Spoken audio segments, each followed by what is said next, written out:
नमस्कार साथियों, आप देख रहे हैं Lucent complete mathematics book part first का line to line solution chapter number 2 LCM और एचसीएफ। साथियों, आज का पार्ट बहुत ही इंपॉर्टेंट क्वेश्चन से स्टार्ट करते हैं और आपका क्वेश्चन नंबर 29 बहुत ही इंपॉर्टेंट क्वेश्चन है।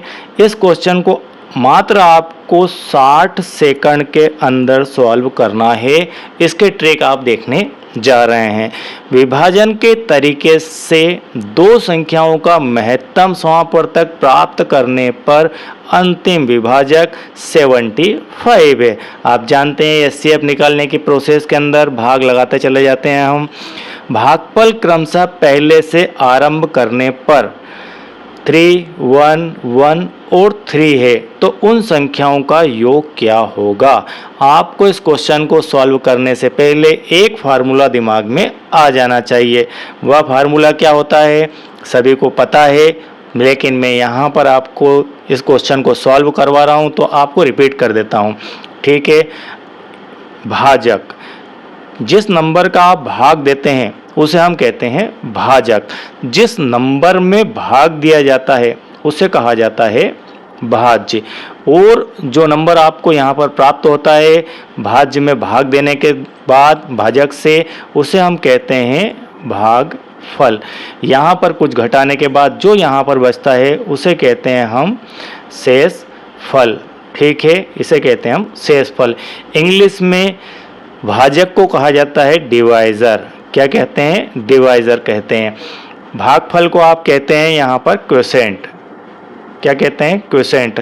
और जो भाज्य होता है उसे कहते हैं आप यहाँ पर इसे डिविडेंट, ठीक है, डिविडेंट कहेंगे। और इसे कहते हैं आप रिमाइंडर। इसके आधार पर एक फार्मूला तैयार होता है। इसके आधार पर एक फार्मूला हमें तैयार करके मिलता है। क्या फार्मूला मिलता है कि जब भी आपको भाज्य निकालना हो, क्या निकालना हो? भाज्य फाइंड करना हो। भाज्य निकालने के लिए आप भाजक और भागफल का गुणा कर देते हैं, ठीक है। भाजक और भागफल का आप गुणा कर देते हैं और उसमें आपका रिमाइंडर जोड़ देते हैं, आपका शेषफल जोड़ देते हैं, तो यह आपका भाज्य आ जाता है, ठीक है। बस छोटा सा फार्मूला आपके दिमाग में होना चाहिए। और महत्तम समापवर्तक निकालने की प्रोसेस क्या होती है हम पिछले वीडियोस में देख चुके हैं, तो मैं बार बार उसे यहाँ पर नहीं दोहराऊंगा। अब इस क्वेश्चन के अकॉर्डिंग हम देखते हैं क्या करना है। विभाज्य के तरीके में दो संख्याओं का महत्तम समापवर्तक प्राप्त करने पर अंतिम विभाजक 75 है। यहाँ पर यह कहा जा रहा है कि शेषफल जो है आपके भागफल 3, 1, 1 और 3 प्राप्त हुआ है, मतलब 4 टाइम वहाँ पर इस प्रोसेस को भाग के दोहराया गया है। तो आपको क्या करना है, 4 टाइम प्रोसेस यहाँ पर बना लेना है। और दिया क्या गया है आप यहाँ पर नोट कर लीजिए कि दिया है आपको क्या दिया है, अंतिम विभाजक 75 है। आपको एक दिया है 75 अंतिम विभाजक, अंतिम आपका भाजक दिया गया है। ये अंतिम आप भाजक लिख सकते हैं, विभाजक को, ये भाजक है। और पहले से आरंभ करने पर शेषफल, जो शेषफल आपको आरंभ करने पर भागफल, आपको भागफल दिए गए हैं क्रमशः 3, 1, 1 और 3। चलिए ये क्वेश्चन यहीं पर सॉल्व हो जाता है। कुल मिलाकर यह क्वेश्चन इस प्रकार से तैयार हुआ होगा।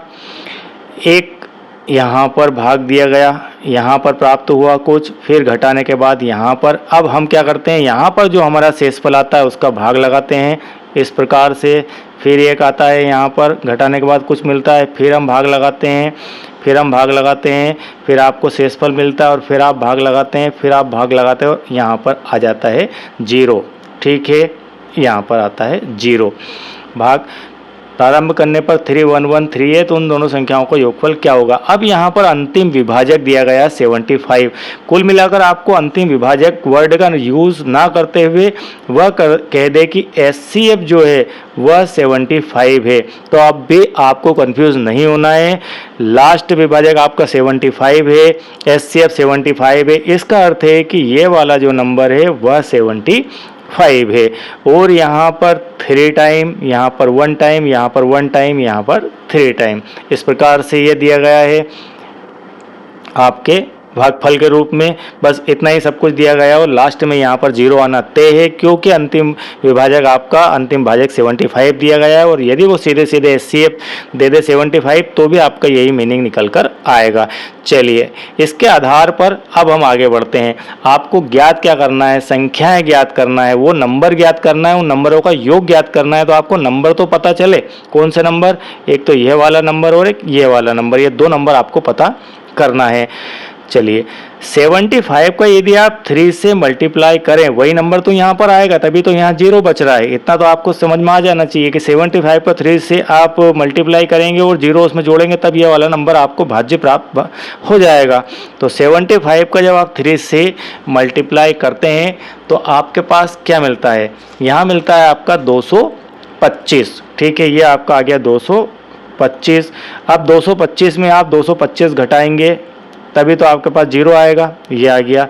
इसके बाद यहाँ पर 1 टाइम होता क्या है एचसीएफ की प्रोसेस में, जो यहाँ पर आपका 225 आया, यही यहाँ पर लिखा जाता है, यही यहाँ से यहाँ पहुँचता है। ठीक है, इससे पिछले स्टेप में जो आपका भाजक होता है वह वहाँ पर भाज्य बन जाता है। ठीक है, यहाँ पर जो भाज्य है वही उसका यहाँ पर ऊपर की तरफ भाज्य बनता है, भाजक बनता है। अब ये हो गया आपका 225, इसका 1 टाइम भाग देने के बाद 75 बच रहा है, तो क्या होना चाहिए, ये नंबर आप कैलकुलेट करिए, वह नंबर होगा 300। 300 में आप एक बार भाग लगाएंगे तब जाकर आपको 75 शेष बचेगा। तो शेष आपको 75 बचाने के लिए यहाँ पर 225 और ये आपका हो गया यहाँ पर 1 टाइम से 75 शेष बच जाता है। ठीक है, चलिए, ये 300 अब आपका 300 आ जाएगा यहाँ पर। अब आपको यहाँ 1 टाइम में अब 225 बचाना है, तो कौन सी नंबर में आप 1 टाइम 300 से भाग लगाएंगे कि आपका 225 बच जाए, वह नंबर है आपका 525। इसमें 1 टाइम आप 300 से भाग लगाएंगे तो ये आपका बच गया। अब ये जो 525 है, ये यहाँ पर आ जाएगा, 525 यहाँ पर आ जाएगा। 3 टाइम यहाँ पर भाग लगने के बाद 300 बच रहा है, तो वह नंबर आप बताइए क्या हो सकता है। तो 3 टाइम तो ये वाला 525 से 3 टाइम करें आप, तो आपके पास मिलता है 5 से 15, 1575, और 300 ये आप इसमें से घटाने के लिए जो आपने रखा हुआ है तब जाके वो 225 बचता। तो आप यहाँ पर कुल मिलाकर 1875 लिखेंगे। ठीक है, ये आपका हो गया 1875। इसमें से 3 टाइम 1575 घटने के बाद 300 बचेंगे। फाइनली आपके पास 2 नंबर मिल जाते हैं, 525 और एक नंबर मिलता है 1875। ये दोनों नंबर आपको मिल गए। इन दोनों नंबरों का क्या करना है, हमें योग करना है। तो योग होता है 2400। ठीक है, 18 और 5 23 और 25 75 100 आपके होगा 2400। तो ऑप्शन ए आपका यहाँ पर राइट हो जाता है। बहुत ही आसान है, इस प्रकार से इसे अरेंज कर लीजिए। इस फार्मूलों को दिमाग में रख के आगे बढ़ते जाइए, तो मात्र आप 60 सेकंड के अंदर बड़ी आसानी से 1-2 बार इसके प्रैक्टिस करेंगे तो 60 तो ज़्यादा दिखा दिए मैंने, 30 सेकंड में भी आप इसको कंप्लीट कर सकते हैं।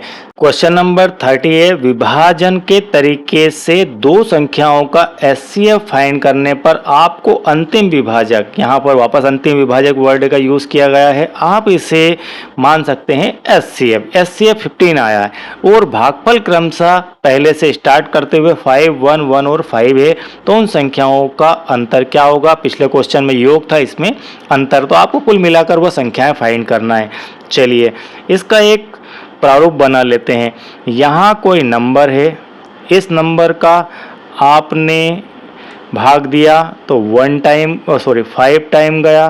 5 टाइम जाने के बाद एक नंबर मिला, यहाँ पर रिमाइंडर में फिर यहाँ पर इस प्रकार से आपने प्रोसेस की, फिर एक नंबर मिला, फिर एक प्रोसेस की, फिर एक नंबर मिला, फिर एक प्रोसेस की और फिर एक नंबर मिला, और यहाँ पर 0, यहाँ पर 5, यहाँ पर 1, यहाँ पर 1, यहाँ पर 5 और लास्ट में आपका यहाँ पर आता है 15। यही आपका एचसीएफ है। यदि आपको दिया जाए एचसीएफ तो एचसीएफ आपका आता है 15। चलिए, अब हम इसे करते हैं फिल। ठीक है, इसे करते हैं फिल। क्या आना चाहिए, 15 से यहाँ पर 0 लाना है, मतलब 15 5 75। आप यहाँ पर 75 लिखेंगे, 75 लिखेंगे और 75 माइनस करेंगे, तब आपका यहाँ पर आएगा 0। क्लियर बात। ये 75 आपका, ये वाला जो 75 है ये यहाँ पर आ जाता है सीधा सीधा। इस क्योंकि ये प्रोसेस है एचसीएफ फाइंड करने की, उस प्रोसेस का ये पार्ट मैं आपको दिखा रहा हूँ, ये यहाँ पर आ जाता है। अब क्या करना है, यहाँ पर बचाना है 15, तो आप वन टाइम भाग लगाएंगे तो यहाँ पर आता है 75 और 15 बचाने के लिए आपको यहाँ पर 90 आना चाहिए, तब जाके आपका यहाँ पर 15 बचेगा। क्लियर। अब आपका जो 90 है यहाँ पर 90 है, ये 90 आ जाएगा यहाँ पर। अब आपको वन टाइम भाग लगाना है और 75 बचाना है। ठीक है, तो आप क्या लिखेंगे, क्या लिख सकते हैं यहाँ पर 165 में से आप 90 को 90 को माइनस करेंगे, तब जाके आपके पास बचेगा 75। अब ये 165 कहाँ आ जाएगा, सीधे सीधे यहाँ पर आ जाएगा।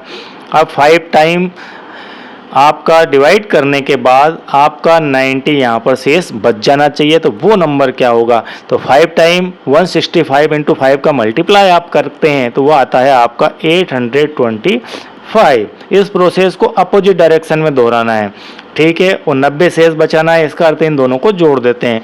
ये आपका हो गया 5, ये हो गया 9 और 2 आपका 11 और 8 और एक होता है यहाँ पर 9। तो वे नंबर आपके पास क्या आ गई, वे संख्याएं क्या है, वे संख्याएं आपकी आती है यहाँ पर 915 और एक आती है 165। अब आपसे क्या पूछा गया है, आपसे पूछा गया है इन दोनों संख्याओं के बीच का अंतर। तो 915 में से 165 को आप कर देंगे माइनस करने के बाद आपके पास बचा है यहाँ पर 750। 750 आपका बी ऑप्शन यहाँ पर सही हो जाता है।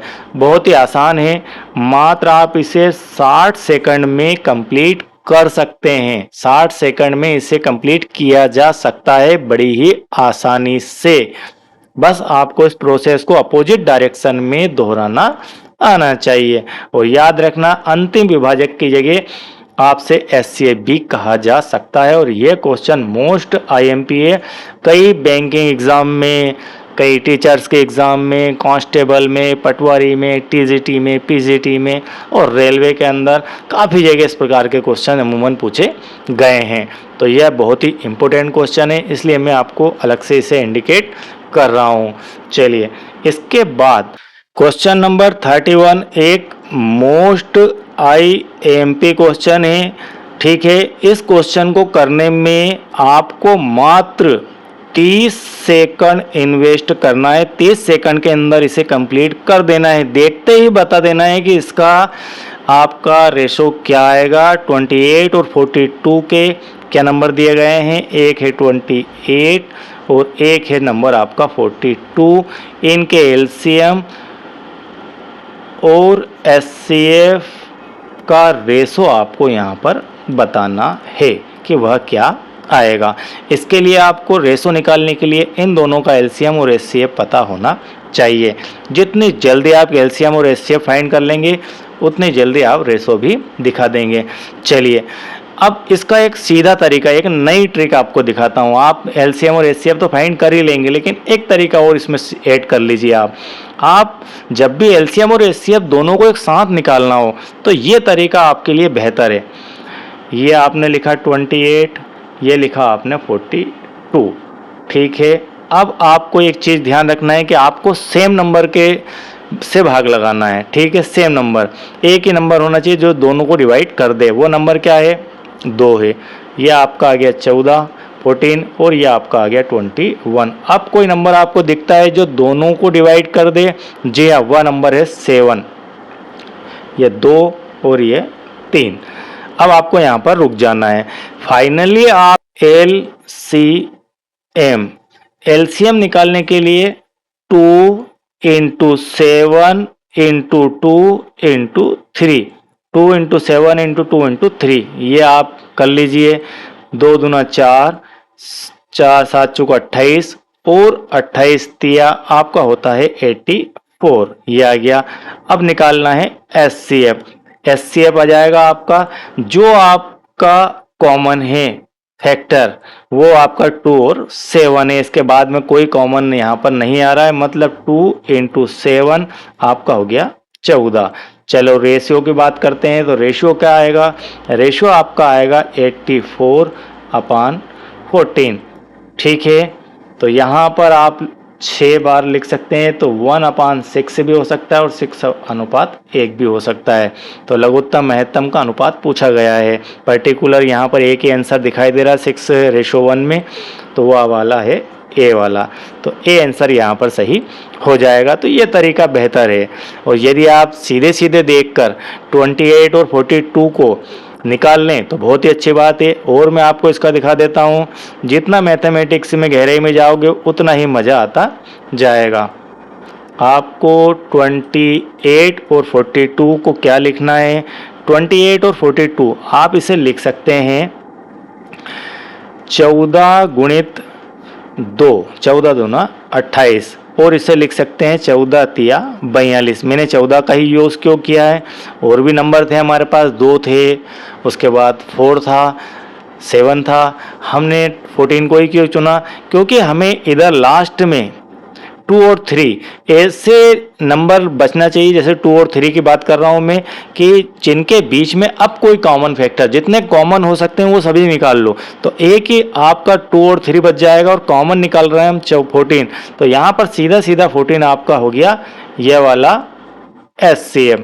और 2 और 3 इन दोनों को भी डिवाइड कर दें, ये 14, ये 14 आपका एलसीएम निकालने के लिए, और बाद में बचता है 2 और 3, ये 84 हो गया। तो देखते ही बराबर आपको पता चल जाना चाहिए कि इसका एलसीएम 84 आएगा और एचसीएफ 14 आएगा। कई तरह से, कई वेरिएशन में आप इसे सोच सकते हैं, समझ सकते हैं। चलिए, इसके बाद क्वेश्चन नंबर आपका 32 एक और इम्पोर्टेंट क्वेश्चन है। यह भी एक इम्पोर्टेंट क्वेश्चन है। ठीक है, 270 और 405 का एलसीएम और एचसीएफ का रेशो आपको पता करना है। 270 और 405, वही तरीका हम लगाते हैं, बहुत ही आसान रहेगा वही तरीका आपके लिए। 270 लिख लिया, 405 लिख लिया। चलिए आते हैं इसके ऊपर, क्या नंबर लें जिससे दोनों डिवाइड हो जाए? तो सीधा सीधा 4 और 5 9 है, 7 और 2 9 है, कुल मिलाकर यह 3 से डिवाइड हो जाएगा। आपने इसे 3 से डिवाइड किया, यह आपका हो गया 90 टाइम, 3 से 1 टाइम, 3 और 5 135। चलिए फिर अगेन ये 3 से डिवाइड हो सकता है, 5 3 8 और 1 9, तो ये 3 से डिवाइड किया, ये 30 और 3 चौक 12, 3 पंजे 15, ये 45 टाइम। चलिए 3 से फिर अगेन डिवाइड कर सकते हैं, तो ये आपका हो गया 10 टाइम और ये हो गया 15। चलिए अब ये दोनों 10, 10 और 15 कोई एक नंबर से डिवाइड हो सकते हैं क्या? यस, वो नंबर है आपका 5, तो ये 2 टाइम और ये आपका 3 टाइम।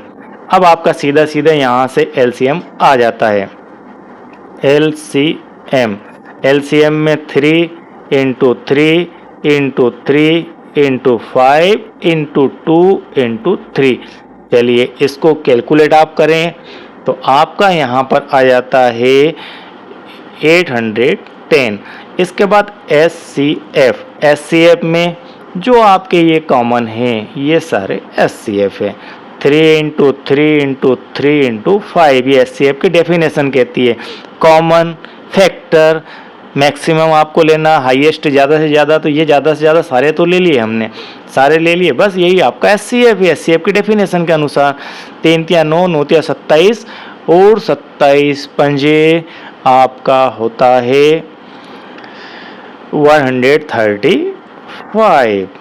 ठीक है, तो ये आपका यहाँ पर आ गया। अब आप रेशो फाइंड कर लीजिए। रेशो 810/135 का रेशो आप निकालेंगे तो वही 6/1 में आ जाएगा।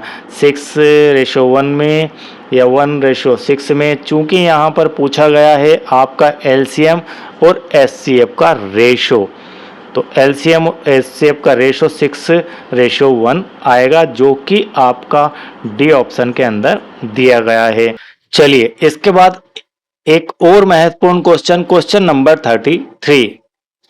क्वेश्चन नंबर 33 यह भी एक मोस्ट IMP क्वेश्चन है और इस प्रकार के छोटे छोटे क्वेश्चन आपसे एग्जाम में पूछे जाते हैं, क्योंकि इनके अंदर बहुत ही लॉजिक है, बहुत ही बेसिक है और कॉन्सेप्चुअल ये क्वेश्चन बने होते हैं। क्वेश्चन है आपका, 2 नंबर दी गई है, इन दोनों नंबरों का रेशो दिया गया है। रेशो आपको दिया गया है 4:5, 4:5। यदि उनका लघुत्तम समापवर्तक, लघुत्तम समापवर्तक से अर्थ है कि LCM दिया गया है 120, तो उनका HCF क्या होगा, आपको HCF फाइंड करना है। ठीक है, जब इस प्रकार के क्वेश्चन आपके पास आए तो सबसे पहले आपको नंबर पता होना चाहिए। रेशो यदि 4:5 है तो नंबर आपके हो जाएंगे, मैं नंबर लिख देता हूं यहां पर। पहला नंबर आपका हो जाएगा 4x, सेकंड नंबर आपका हो जाएगा 5x। छोटा सा एग्जांपल पहले लेता हूं, उसके बाद में बात करता हूं। मान लेते हैं कोई नंबर है आपका 4 और 6। 4 और 6 को आप क्या लिख सकते हैं, 4 को लिख सकते हैं आप 2 × 2। 6 को क्या लिख सकते हैं, इसे लिख सकते हैं 2 × 3। यदि आपसे इसका LCM पूछा जाए तो क्या आएगा, इसका LCM आएगा यह वाला और यह वाला। ठीक है, यह वाला 2, ये आ गया आपका। शेष आपके पास यह वाला 2 बचता है और यह 3 बचता है, तो यह 2 और यह 3 हम लास्ट में यहाँ पर लिख रहे हैं, और कॉमन वाला ये 2 आपने एक बार लिख दिया। 2 दूना 4 तिया 12, इसका LCM आया। तो LCM कैसे आया आपका, जो कॉमन वाला था, तो दोनों में कॉमन फैक्टर था, वह था आपका 2। तो इसमें कॉमन फैक्टर क्या है, इसमें कॉमन फैक्टर है आपका यहाँ पर x। नंबर दोनों दिख रहे हैं आपको 4x 5x, इनका कॉमन फैक्टर क्या है, यहाँ पर x है। तो LCM दिया गया 120। इसका अर्थ क्या है, इस 120 के साथ में इसे अगर हम लिखना चाहें तो इसे मैं LCM के फॉर्म में यदि लिखूं तो ऐसा लिखूंगा 4 × 5 × x। ये जो कॉमन है इसे एक बार लिखा जाता है, तो इस प्रकार से ये LCM हो गया। इसके इक्वल में दिया 120, तो 4 × 5 × x = 120। देन आपका x का वैल्यू फाइंड हो जाएगा 120/20, तो x = 6। चलिए ये आ गया x की वैल्यू 6। अब इस एग्जाम्पल से ही आगे बढ़ते हैं।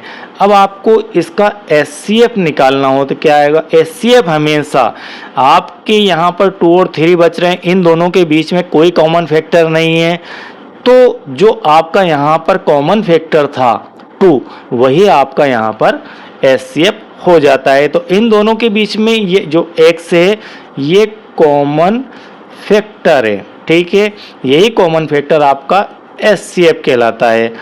और LCM में 4 भी सम्मिलित है, 5 भी सम्मिलित है। कुल मिलाकर अगर आप इसको HCF में लिखना, LCM में लिखना चाहे तो 4 सम्मिलित करेंगे, 5 सम्मिलित करेंगे और आपका HCF सम्मिलित करेंगे, कॉमन फैक्टर सम्मिलित करेंगे। जो इन दोनों के बीच में कॉमन फैक्टर था वह, और जो 4 और 5। ठीक है, क्लियर। तो इस प्रकार से आप इसे समझ सकते हैं। तो x जो है आपका यहाँ पर कॉमन फैक्टर है, तो x की वैल्यू 6 है, देन आपका यहाँ पर HCF 6 होगा। यही आपका HCF = 6 हो जाएगा। तो यहाँ पर डी ऑप्शन आपका राइट हो जाता है। चलिए साथियों, इसके बाद क्वेश्चन नंबर आपका 34, बहुत ही इम्पोर्टेंट क्वेश्चन है क्वेश्चन नंबर 34। इस प्रकार के क्वेश्चन ही आपसे एग्ज़ाम में पूछे जाते हैं। कोई भी कॉम्पिटिटिव एग्ज़ाम हो, इस प्रकार के क्वेश्चन आपको ज़रूर देखने को मिल जाएंगे। 2 संख्याओं का रेशो दिया गया है, रेशो अगेन दिया गया है 11:7। तो आपके जो नंबर है वो क्या हो जाएंगे, एक तो 11x, एक हो गए आपके 7x। यदि उनका महत्तम समापवर्तक 12 है, क्या दिया है, HCF = 12।